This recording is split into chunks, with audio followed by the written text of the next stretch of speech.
Urdu cover के मुअज़्ज़िज़ दोस्तों, मैं हूं माजिद मलिक और आप तमाम देखने और सुनने वालों को अस्सलाम वालेकुम। दोस्तों, आज हम बात करने जा रहे हैं एक ऐसे वाक़े के बारे में जिसे सुनते ही आपके होश उड़ जाएंगे।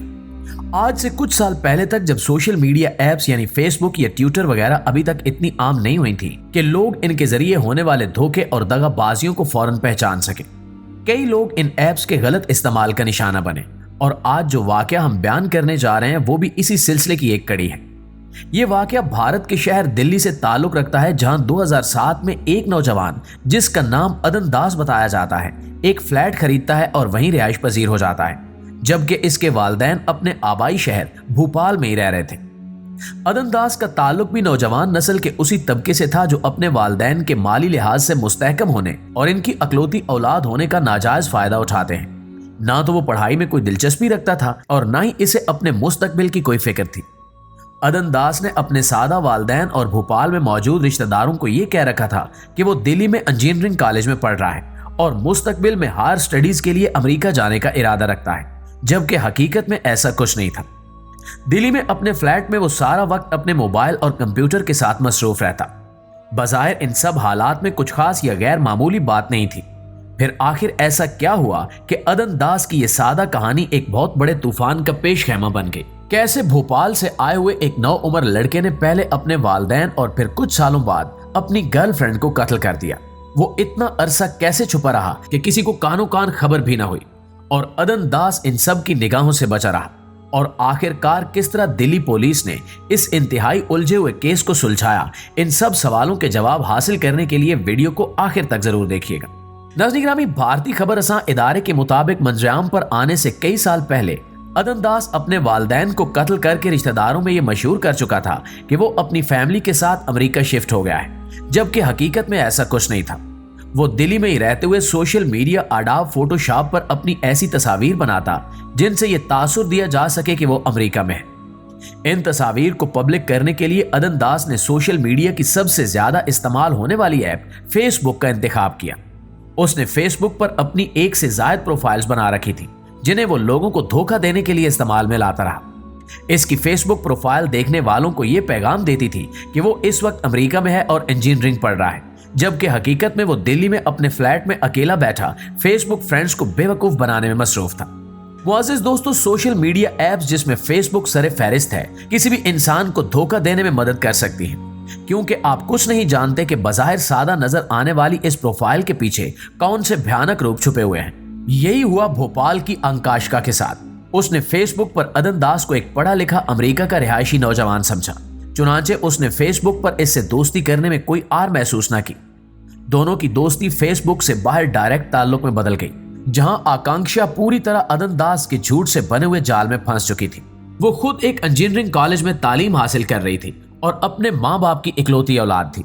अदन दास से दोस्ती के बाद आकांक्षा दिन रात उससे बातों में मसरूफ रहती और दोनों ने एक साथ मुस्तकबिल के कई ख्वाब देख लिए। ये 2016 की बात है जब आकांक्षा ने अदन दास के साथ अपने रिश्ते को संजीदगी से लेना शुरू किया और उसे शादी के लिए फोर्स करने लगी। इसी दौरान उसे एक एडमिशन लेटर मौसूल होता है जहां उसे बताया जाता है कि अमेरिकन यूनिवर्सिटी में इसका इंजीनियरिंग में एडमिशन हो गया है। जाहिर सी बात है कि यह फेक एडमिशन लेटर था जो अदन दास की तरफ से आकांक्षा को भेजा गया था। भारतीय मीडिया के मुताबिक ये अदन दास की सोची समझी साजिश थी, जिसका सीधा साधा मकसद आकांक्षा को ट्रैप करके अपने पास बुलाना था। दोनों की प्लानिंग के मुताबिक आकांक्षा अपना सामान बांधकर दिल्ली अदन दास के फ्लैट पर पहुंच गई और यहां से आकांक्षा की बदकिस्मती का आगाज हो गया। कुछ दिन तो अदन के साथ हंसी खुशी गुजर गए। इसके बाद आहिस्ता आहिस्ता इनके ताल्लुक में तलखी और झगड़े बढ़ने लगे। आकांक्षा अदन से अमेरिका जाने के मुतालिक सवाल करती तो वो कोई तसल्ली बख्श जवाब देने में नाकाम रहता। इसी दौरान वो हुआ जिसके बारे में शायद अदन ने खुद भी नहीं सोचा था। आकांक्षा को इस पर शक हो गया, चुनांचे वो हालातों वाकयात पर संजीदगी से गौर करने लगी। उसे ये जानने में ज्यादा वक्त नहीं लगा कि वो एडमिशन लेटर झूठा था और अदन दास कभी अमेरिका नहीं गया। इसके साथ साथ आकांक्षा ने इस बात का सुराग भी लगा लिया कि अदन अपने माँ बाप का कातिल है।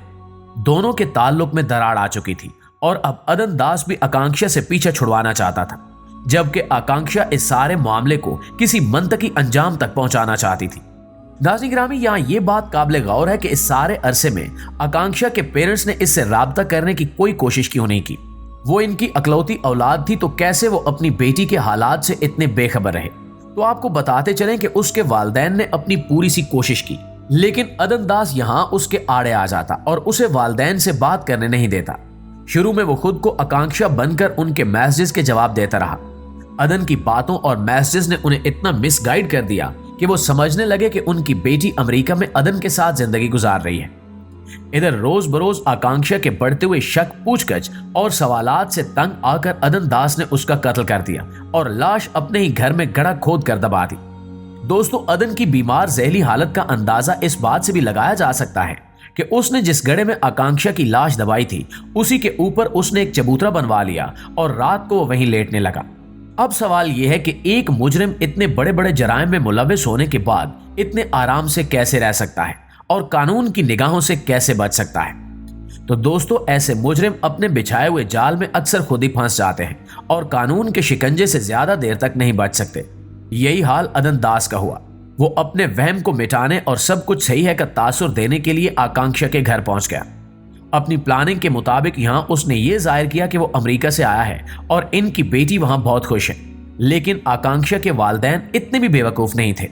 वो पहले ही अपनी बेटी से बात न कर पाने की वजह से बहुत परेशान थे और उन्हें भी अदन दास पर पूरी तरह शक हो चुका था।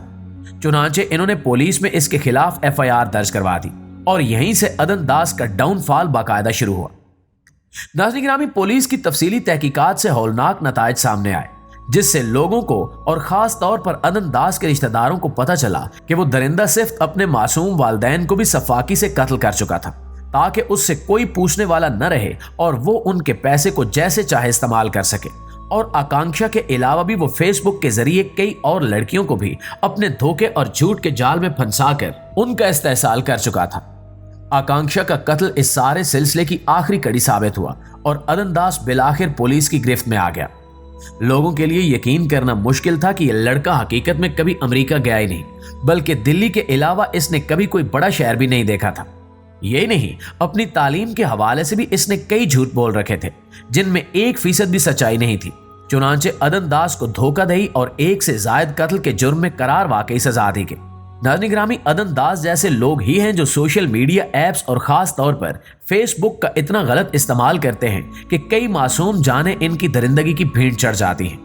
यही वजह है कि सिक्योरिटी इदारों और क्राइम कंट्रोल यूनिट्स की तरफ से लोगों को हमेशा इन ऐप्स का इस्तेमाल करने में एहतियात से काम लेने का मशवरा दिया जाता है, वरना नताइज इतने ही भयानक हो सकते हैं। जी तो मुआज़िज़ दोस्तों, ये थी हमारी आज की वीडियो। इस हवाले से आप दोस्तों की राय क्या कहती है, कमेंट करके हमारे साथ शेयर जरूर कीजिएगा।